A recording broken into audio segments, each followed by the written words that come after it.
Después de un violento asalto, tomé la decisión de mudarme a Canadá. A mis 35 años aproximadamente, yo jugaba mucho a un videojuego online, era prácticamente un gamer, y conocí online a la que es actualmente mi esposa. En el año 2012 aproximadamente, estaba trabajando en una compañía de software gastronómico, era asesor de ventas. Esta empresa era bastante tóxica y tenía mucho estrés, llegaba a casa muy estresado, prácticamente no salía ni siquiera los fines de semana porque tenía dos teléfonos, uno que era para los clientes y el otro que era personal, o sea que laburaba 24/7. Obviamente el salario no era malo, pero era muy estresante. Un día eran aproximadamente las 5 de la mañana y me desperté de golpe como si estuviera teniendo una pesadilla, pero lo que tenía era el corazón muy acelerado y latiendo en una sintonía rara, diferente. No hacía pum pum pum pum, sino que era como un medio descontrolado, por lo que me asusté mucho y salí corriendo para el hospital. Por suerte el hospital estaba a una cuadra de distancia, así que prácticamente llegué corriendo. Le pregunté a la recepcionista si me podían ver urgente porque sentía algo que nunca había sentido anteriormente y me pidió que tomara asiento. Le dije que lo mío era bastante serio y que no tenía tiempo de sentarme. Porque en ese momento llamó a la doctora de urgencia. La doctora vino, me revisó el corazón con un estetoscopio y decidió que lo más inteligente sería llamar a una ambulancia y trasladarme a un hospital que fuese cubierto por mi obra social. Ese día me dejaron en observación en ese hospital que estaba a una cuadra de mi casa y luego de ese día me trasladaron a otro hospital donde cubría mi obra social. Cuando llegué al hospital me pusieron automáticamente en la unidad de cuidados intensivos y me empezaron a hacer un montón de estudios del corazón. Me hicieron ecografías, ecodoppler, etc. Después de un rato ya no recuerdo mucho porque seguramente me pusieron algún tranquilizante o algo así y recuerdo apenas partes donde me despertaba y los veía haciéndome estudios. Me dejaron internado en observación durante 24 horas y al cabo de 24 horas me dieron el alta. Cuando hablé con los doctores me dijeron de que no había nada que preocuparse, que no había ninguna anomalía con el corazón y que era todo debido al estrés generado por el trabajo en el que en ese momento estaba, porque yo también había tenido previamente ataques de pánico y mucha ansiedad. En ese momento ya empezaba a carburar la idea de irme del país. Decidí tomarme la vida con más calma y ganar menos cantidad de plata, pero también lidiar con menos estrés. Mi mujer en ese momento estaba trabajando en dos oficinas distintas. En una estaba con una persona muy tóxica que estaba en la avenida Santa Fe y Coronel Díaz. Este era un lugar donde ni siquiera respetaban la higiene ni las normas de un consultorio odontológico. La otra oficina donde ella trabajaba era una de las oficinas más top de odontología que hay en Buenos Aires y se ubicaba en Recoleta. Todos los días, cada vez que yo salía de trabajar, la tenía que pasar a buscar. En estas dos oficinas no respetaban su rango porque en Argentina su profesión no existe. Ella es higienista dental.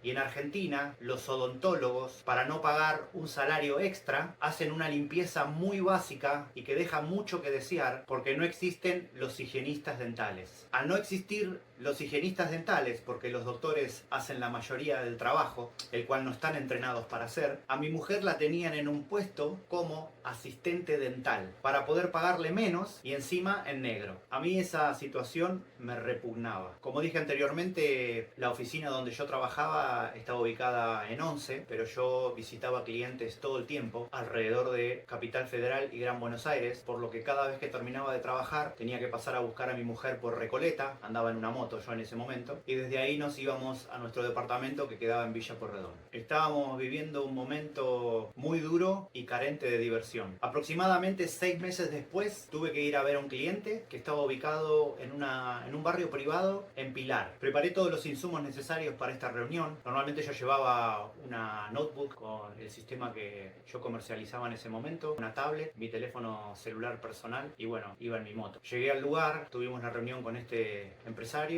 y cuando me estaba yendo a este barrio privado, decidí parar un momentito debajo de un árbol para comerme una ensalada que me había llevado. Cuando estaba comiendo, dos muchachos en una moto pasaron y bueno, yo siempre estoy un poco alerta, como cualquier argentino, ¿no? A lo que está pasando a nuestros alrededores. Al cabo de 2 o 3 minutos volvieron a pasar, pero ya se dirigían a donde estaba yo. Pararon la moto en la calle y el muchacho que estaba atrás se me abalanzó, me preguntó: amigo, ¿sabés dónde queda esta dirección? Y cuando se acercó y yo saqué el teléfono para mostrarle con el GPS dónde quedaba esa dirección, me encañonó. En ese momento tuvimos un altercado, intercambiamos palabras y se llevaron mi moto, todos los insumos que yo tenía para hacer mis demostraciones, mi billetera, y me dejaron sin nada en el medio de la ruta. Por suerte, el manager de ventas de la compañía decidió venir a buscarme, me llevó hasta mi casa. Cuando llegué a mi casa, imagínense que yo estaba muy caliente por este momento y me senté a conversar con mi mujer. Ahí fue cuando decidimos que esa había sido la gota que rebalsó el vaso y tomamos la decisión de empezar a preparar o a buscar y planificar la manera de empezar a hacer los papeles para podernos ir del país. También se nos había complicado mucho porque mi mujer en ese momento tenía una deuda por el estudio. En Canadá los estudios son pagos, por lo tanto tenía una deuda muy grande que nosotros estábamos pagando, pero después el gobierno argentino decidió cortar todo tipo de transferencia bancaria desde Argentina hacia el exterior, por lo que a nosotros se nos había complicado para poder seguir enviando dinero para poder pagar esta deuda. Nosotros ya estábamos casados, por lo que decidimos empezar a hacer los papeles. Me pedían exámenes clínicos que solamente eran aceptados si eran hechos en la Clínica del Sol, por lo que estos exámenes valían una fortuna. Una vez que hice los exámenes médicos, los presenté, pero no me los aprobaron, o sea, los dejaron en stand-by, y los exámenes clínicos solamente tenían una duración de un año, después se vencían, por lo que después de un año tuve que volver a hacer todos los papeles. Una vez hechos los papeles por segunda vez, me llaman del cardiólogo y me dicen de que parecía que mi corazón estaba agrandado. Me dijo que no era nada para alarmarse, pero que tenían que seguir investigando este informe porque eso es lo que parecía. Al cabo de un par de días me volvieron a llamar diciendo que había sido un error,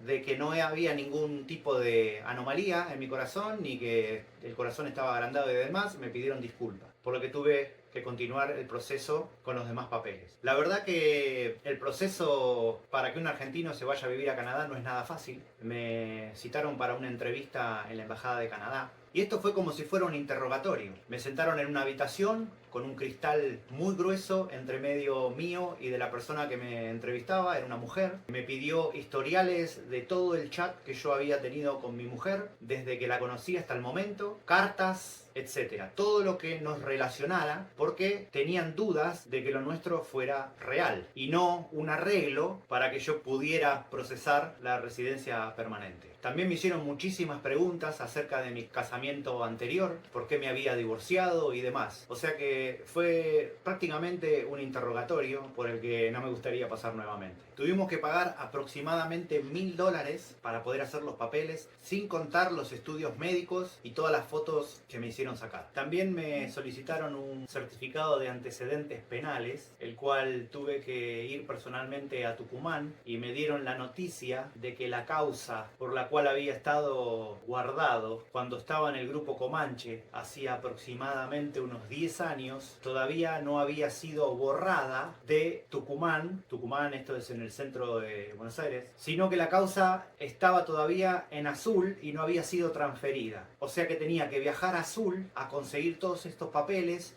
llevarlos al juzgado en Capital Federal para que los actualizaran. Por suerte, investigando, encontré una persona con la cual después nos hicimos muy cercanos y me envió los papeles automáticamente a Tucumán después de unos cuantos días y de mucho buscar la manera de hacerlo, para que pudieran cerrar la causa y darme el certificado de antecedentes penales con la causa cerrada, porque yo ya había sido sobreseído. Por lo tanto, le envié a esta persona una botella de whisky por su buen servicio. Esta causa fue abierta, por si no se acuerdan, por lo que conté anteriormente en uno de mis videos, cuando caímos en cana con el grupo Comanche. Aproximadamente un año y medio después de iniciar todos los papeles, me salió la residencia permanente, que ese es el primer papel que uno adquiere cuando se quiere mudar a Canadá. Una vez que conseguimos estos papeles, decidimos que había que empezar a prepararnos y aproximadamente un mes después nos fuimos. Antes de esto, pasamos por el caos de mudarnos de un país al otro, por lo que tuve que empezar a regalar muebles, vender algunas cosas y también tuvimos que preparar muchos muchos papeles para nuestro gatijo, porque nuestro gato había sido un gato rescatado y acá en Canadá, para migrar con un